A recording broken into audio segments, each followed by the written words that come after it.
Hello, KT here with Wise Images Photography. I wanted to say welcome to my channel. If this is the first time you've ever been at my channel, we are here to learn about nature, photography, and go on some fun-filled adventures.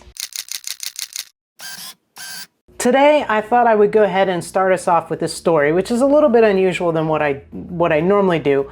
But I wanted you guys to know how I came up with the idea for the video today, which was basically taking two images and combining them together. I make a calendar. I started last year and I'm trying to make the 2023 calendar. And I was sitting there and I noticed that Bo, which is my pup, was not in the calendar this year. And so I was like, I wonder how, people would feel if Bo didn't make the cut. So I went ahead and posted on Facebook to my friends about, hey guys, I have two different pictures that I'm thinking about putting in the calendar.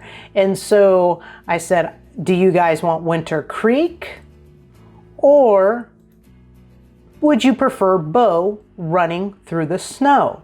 So I let everybody have some time and kind of put their input in on my Facebook page.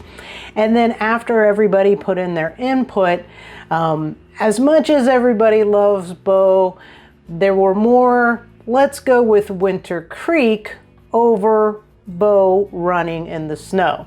So there was definitely a lean towards the Winter Creek. So we won't tell Bo this, but he didn't make the cut for the calendar this year. But that's, just don't tell him. His feelings might get hurt. But I did have some Bo lovers, and I didn't want to leave my Bo lovers out. So what I decided to do, because people had this great, fantastic idea, was, hey, combine the two together. So I went ahead and I quickly edited a photograph for my Bo lovers in particular.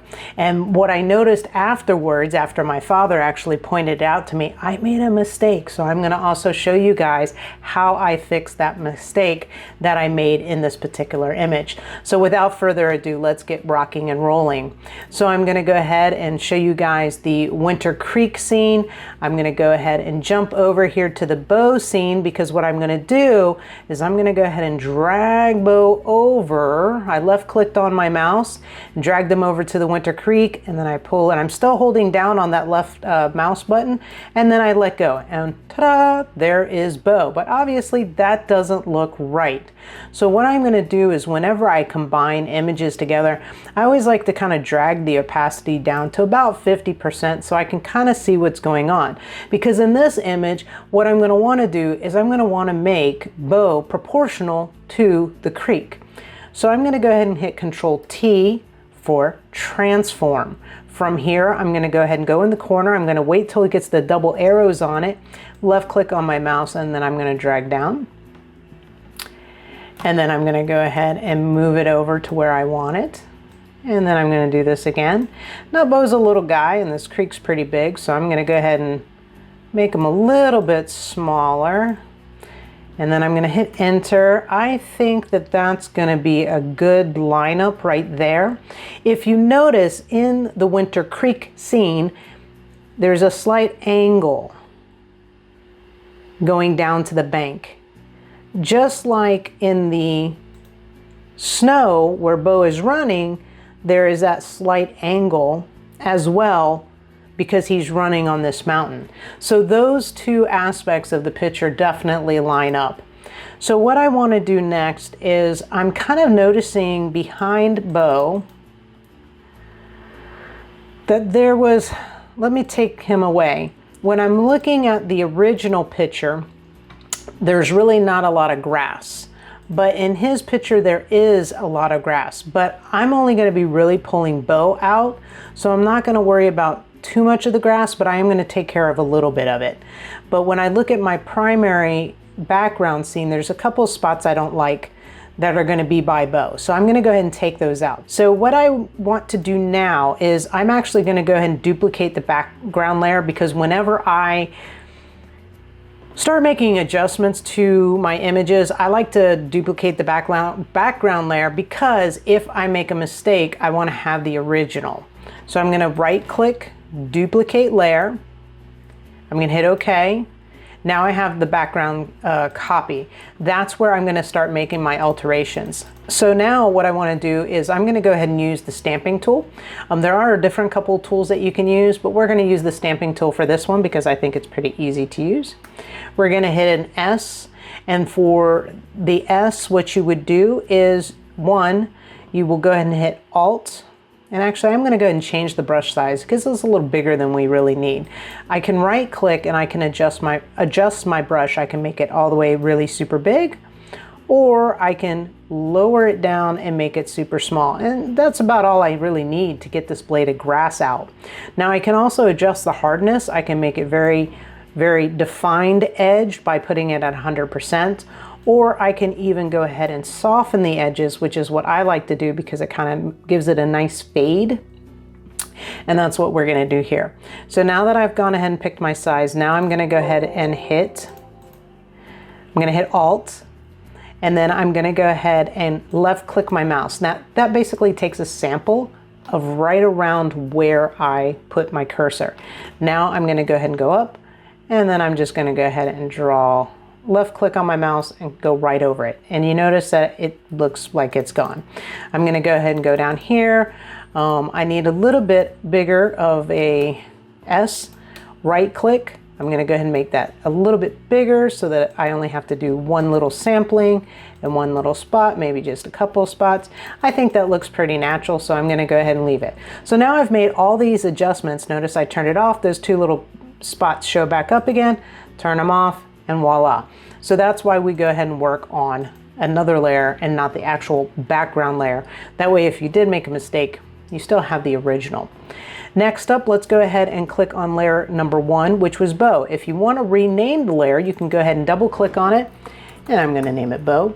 When you start working with a lot of different layers, it really helps to go ahead and relabel the different layers that you're working on because it gets really confusing. I've gone ahead and turned that layer back on so that I can see it. Now what I want to do next is I want to go ahead and put a mask on it. So I will come down here to the bottom, and it kind of looks like a square with a circle in it. That's the mask. When I click on it, you're going to notice that the mask shows up over here on the right. You can toggle between the actual image and the mask, but you want to work on the mask because that way you don't destroy the actual image itself. But one thing that I didn't do before I put that mask on was there was a couple things I wanted to fix on the actual image before I put the mask on. So we're going to jump back for a second. We're going to click on the actual image and I'm going to bring it up. Because the reason why is there was a couple of pieces of twig that I kind of noticed that hit his leg and was right here inside of the shadow and stuff. So I want to go ahead and take those out. Now we can go ahead and use the stamping tool. Now remember, I am clicked on the image, so that's why I'm able to make these adjustments. That's way too big, so I'm going to make it a little bit smaller. There you go. I'm going to hit S. I'm going to come down.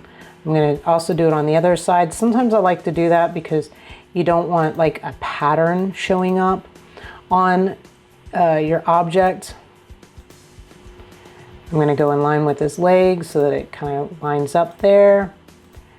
There we go. I'm going to take out that little bit of grass there. And then I'm going to go ahead and take out this other grass over here. Now another option, because sometimes tools don't always want to cooperate with you for whatever reason, you can also use the healing tool brush, and that is the one that looks like a band-aid. You go ahead and hit J, and what you can do is you can literally just go right over the top of it, let go, and ta-da. And it does show a little bit of, you know, I can see a little bit there, so I'm just going to kind of hit it one more time, see if that makes a difference. Yep, that makes it nice. All right, I'm going to go a little bit smaller so I can hit this other piece of grass that's right here. Dunk. And I think that's, oh, there's a little piece of grass there. We can take that out if you guys want to. Now, I did make a mistake in the original image, and I'm going to show you guys what I did a little bit later, so make sure that you guys stay tuned to this. And then you're going to be like, why did you even fix that? But for the sake of the purposes of what we're doing, I figured I'd show you how to go ahead and take some of those pieces out. But later on, I kind of made a mistake, so I'm gonna show you that later in the original image and what I should have done. But anyways, so stay tuned for that. So let's go ahead and click on the layer mask now. So what I'm gonna do is to kind of make Bo disappear, I'm gonna hit Control I. That inverts it. Now you have a black on your mask. So over here to the far left with where your color palette is, black conceals, white reveals. So if we want to see Bo, we have to invert this. So what we're gonna do is we're gonna hit X. Now we have white on the top. Now, how do I get Bo back? Basically, I hit B for my brush tool. I'm gonna make this a little bit bigger. And then I'm gonna start trying to find where Bo's at. There's Bo. And I'm just gonna start coloring right over him. And there you go, I'm gonna put that shadow in there. Oop, I got some other stuff in there that I didn't really wanna see, but that's okay, we'll fix that. Now, if you guys notice, I'm gonna get really close into here to Bo, and I'm gonna go ahead and invert these colors again and hit B. I'm gonna add some of this white back, and I'm gonna show you guys the hardness level of the brush. So I'm gonna go ahead and hit X so that we can take away that white that I put on there. I'm gonna change my hardness to 100%, and now you can see how it does take away and makes a very hard edge. Now, if you guys notice, it didn't take away all of it. And the reason why is because up here on the top, I had changed my flow to 49% earlier. So if you want to strengthen that, we'll go put it up on 100. Now we're gonna hit it again. See how it took everything away like really, really well? That's because I was applying full force to this image now. So what I'm gonna do is I'm gonna go ahead and go back to my softness, hardness there, and I'm gonna start erasing Bo. Now the nice thing is Bo was on a white backdrop before, and so was Winter Creek. So I'm not having to worry too much about getting a really clean edge, because with everything being faded, it's fading really, it's like kind of blending in really nicely. And so I'm not having to worry about being overly meticulous. So I'm like even gonna go over his ear, and I'm not even gonna worry about it because you can tell that it's really not changing too much. So here we go, I'm gonna get right here. Now, if it was two different colors, I might have to worry a little bit, but I'm not having to worry with this particular image. So let me go ahead and speed up, get through this a little bit.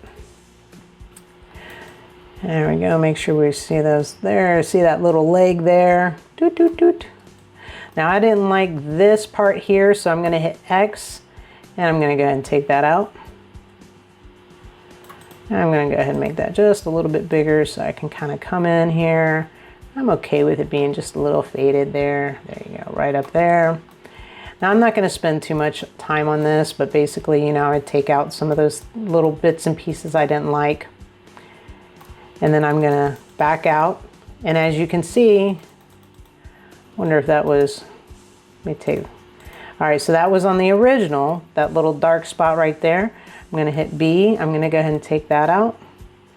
And because it's getting a little bit closer to his ear and I don't want to erase around his ear, I am going to go ahead and get back on the B. I'm going to go ahead and go to maybe 50% and see if I can get in a little bit closer. I'm going to make my brush a little bit smaller. And then sometimes when I start blending in a little bit like this, I will maybe drop down just a little bit. There you go. All right, so there you go. Now we have a picture of Bo inside the Winter Creek. Yay, it's done. Not so fast. This is where I made my mistake. This is an important part when you are working with your images.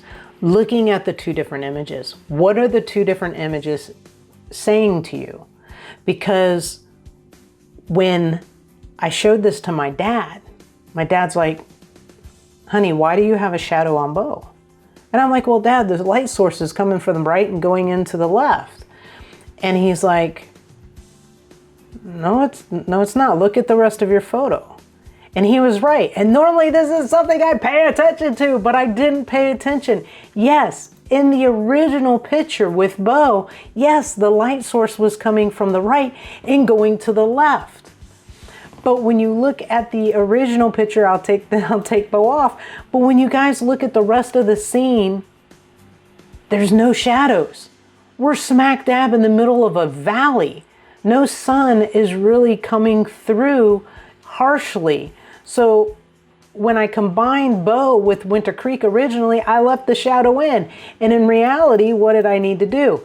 I needed to go ahead and take Bo out, or take out his shadow. So really it should have been more like this, taking out the rest of his shadow. Now you can get a little bit closer and keep on taking out the shadow, but we are going to lose some of that running snow that he had.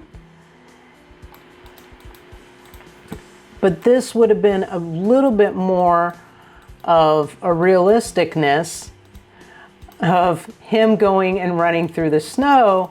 It should have been more like this. But now I kind of think now on the other one that had the photo, he almost does look a little bit more photoshopped in here. Why? Because he's also brighter. So you would also want to probably lower the levels on him. I also noticed after kind of looking at this a little bit more, you have a little bit of the paw here that probably needs to be brightened up. So when I look at this, I mean, yeah, I mean, I did this for a quick fix for everybody so that they could have some fun and we could get some laughs. But if I wanted it to make it probably a little bit more realistic, I think I'm going to click on Bo here. I'm going to go ahead and go into image adjustments, go brightness and contrast. I think I'd want to probably bring Bo down just a little bit so that he doesn't look so bright, because why, he was in the bright sun, whereas this image, he's not as bright. So I'm going to bring him down just a hair. I could probably do some burning or some dodging on his paw, but I'm not going to do that today.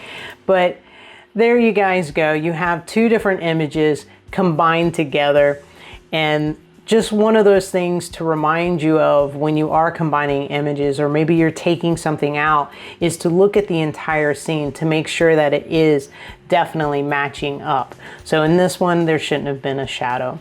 So that is what I have for you guys today. If you guys found some value in that, make sure you go ahead and hit that like button for me.